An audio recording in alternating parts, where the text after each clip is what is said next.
Dear Lord God, I just want to come to you right now and thank you for another day on this earth. Thank you for all of the blessings that you give us. Thank you for the forgiveness that you have bestowed upon us, God.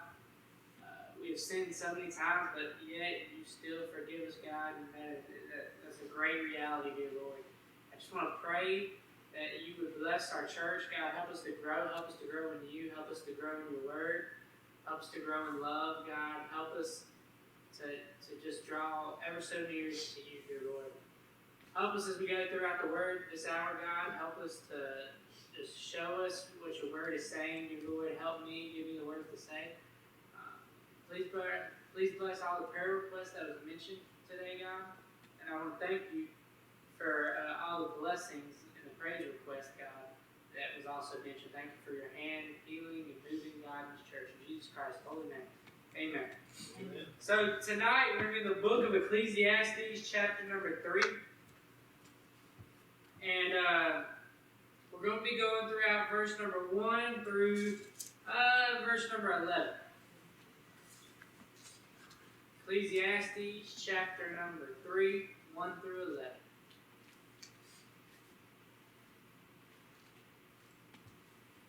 It says, "To everything there is a season and a time to every purpose under the heaven." And so if we stop right there, it says, to everything there's a season, meaning there is a time for everything. There's a season for everything.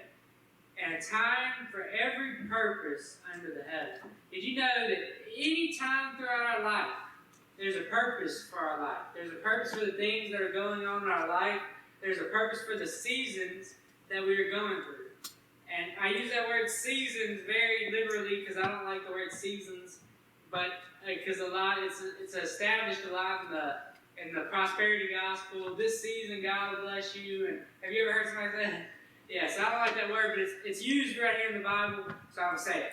But have you ever heard somebody say there's a time and a place for everything? Yes. Well, that's biblical. There's a time and a place for everything. And it says in verse number 2, it says a time to be born and a time to die.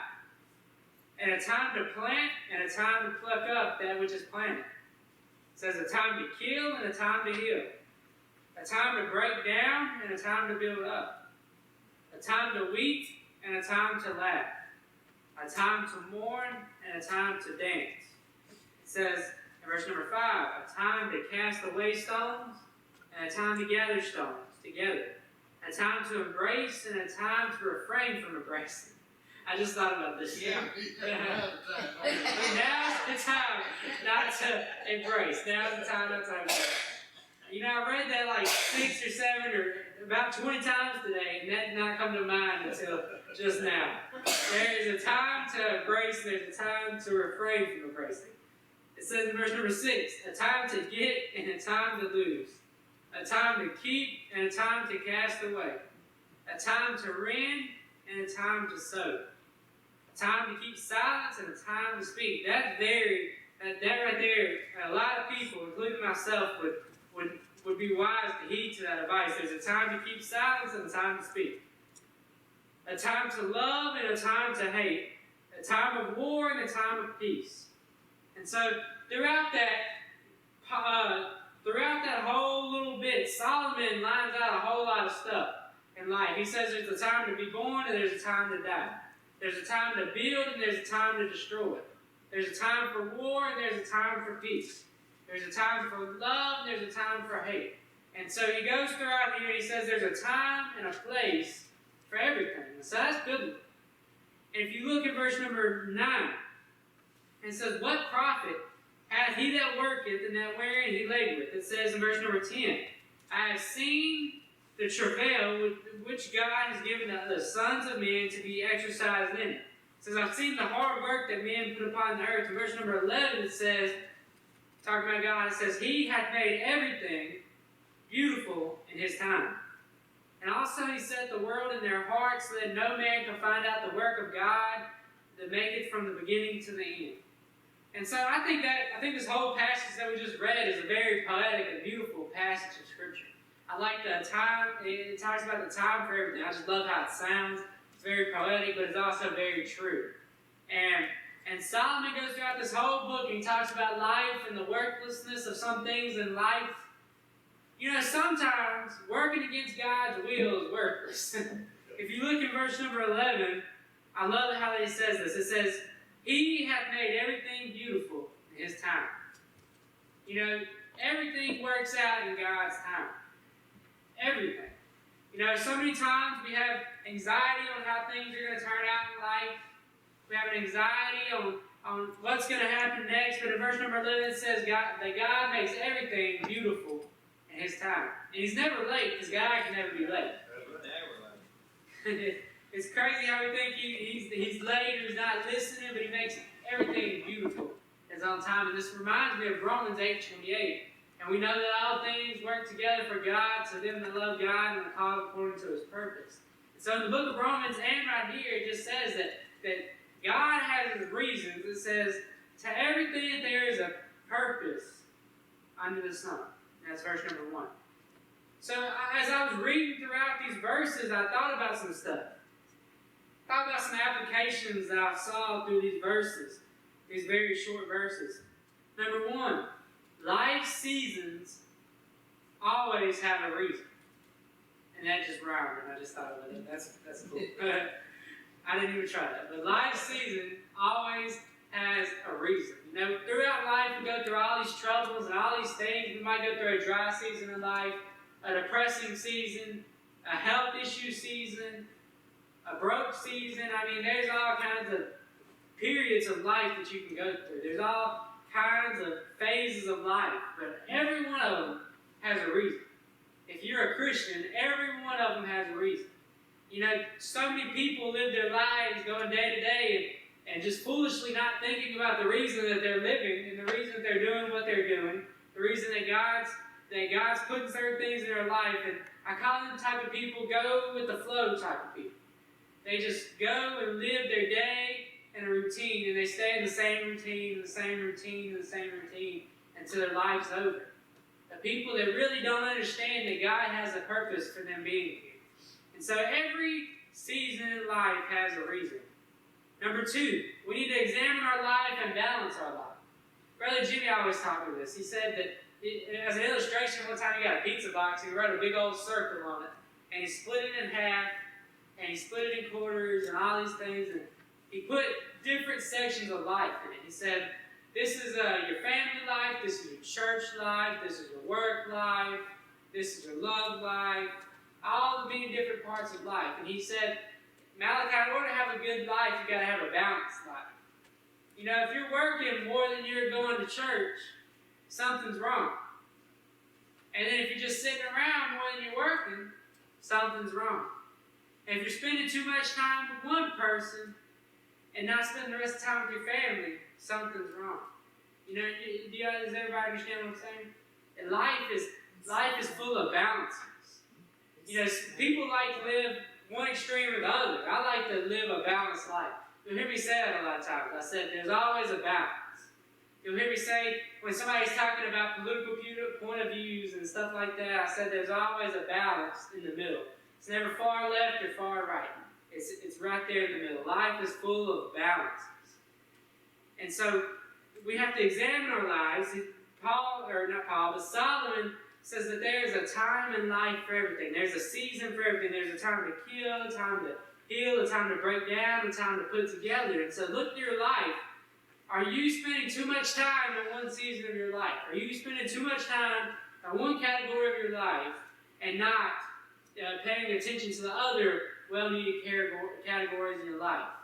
Are you spending too much time on TV and spending less of the time with Jesus? Or are you spending more time with other people than more time in church? Are you spending more time sitting on the couch than you are working?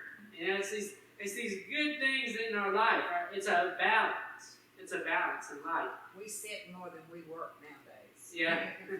Yeah.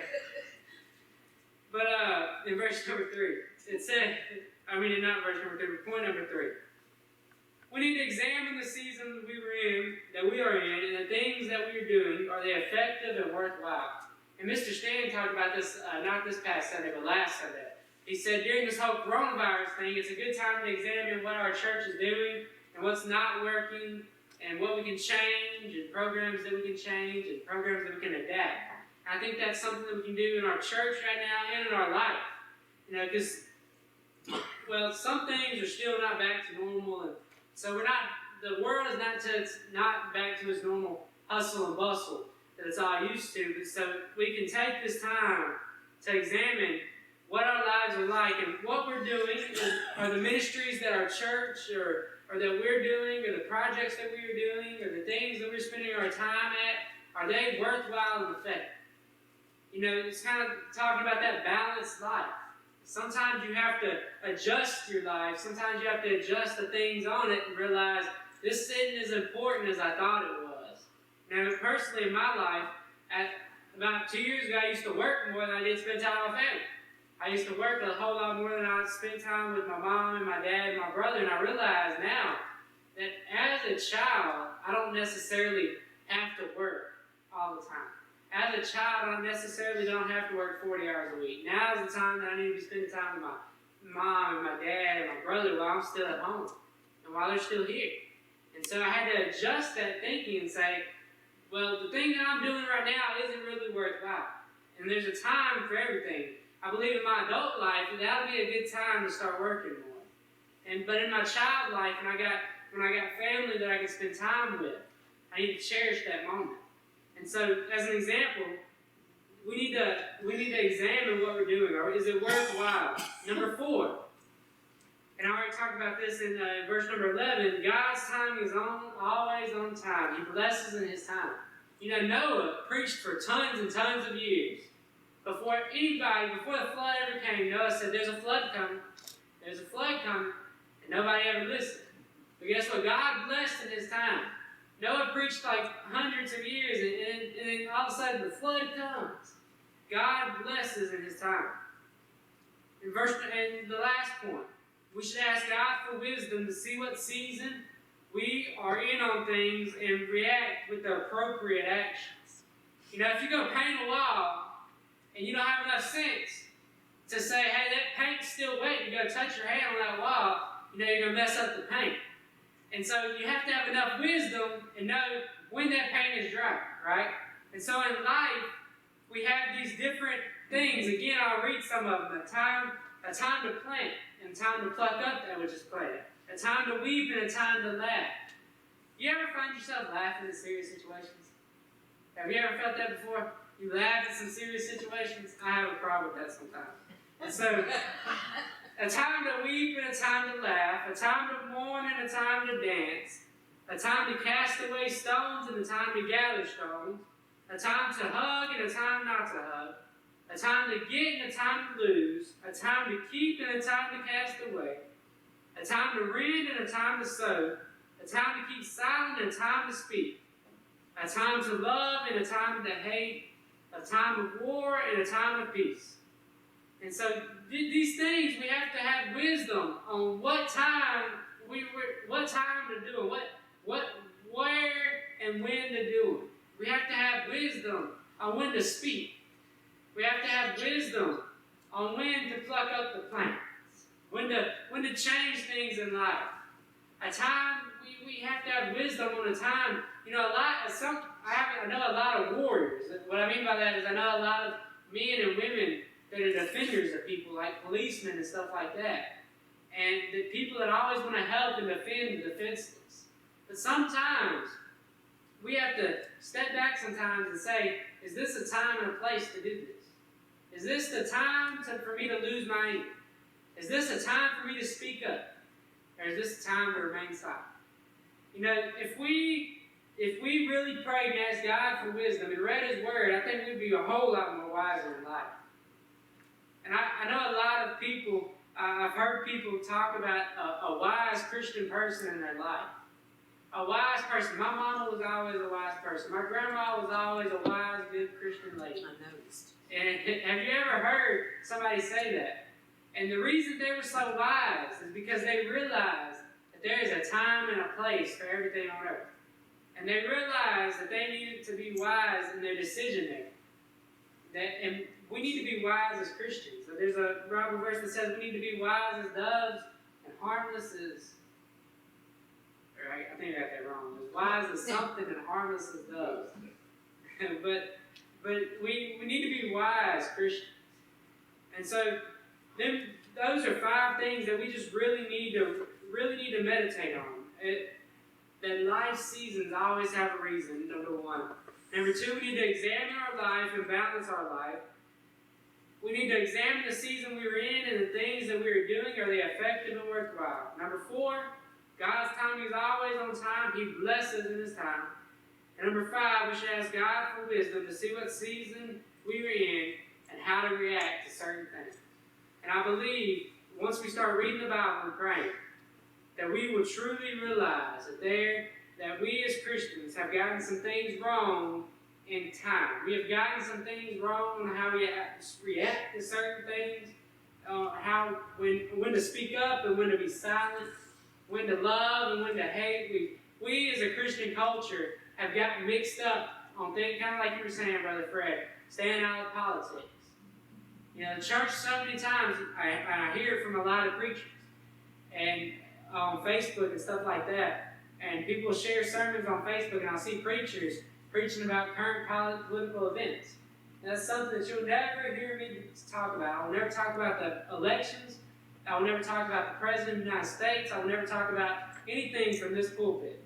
Because this pulpit, this church, we're not meeting here to talk about politics. We're meeting here to talk about spiritual things. We're here to be talking about the Bible and the church. We're here to be talking about heavenly things and not worldly things. And so, and a lot of preachers get that wrong. A lot of preachers don't know when to be silent and when to speak up. If they want to talk about political issues, I don't think the pulpit is the time to do it. They can have their own time and their own personal time to do that. Pulpit is to talk about Bible and things of the church. And so, and just as Christians, there's a lot of times where we just need to be quiet, and there's a lot of times where we just need to stand up. Because so many people don't stand up anymore.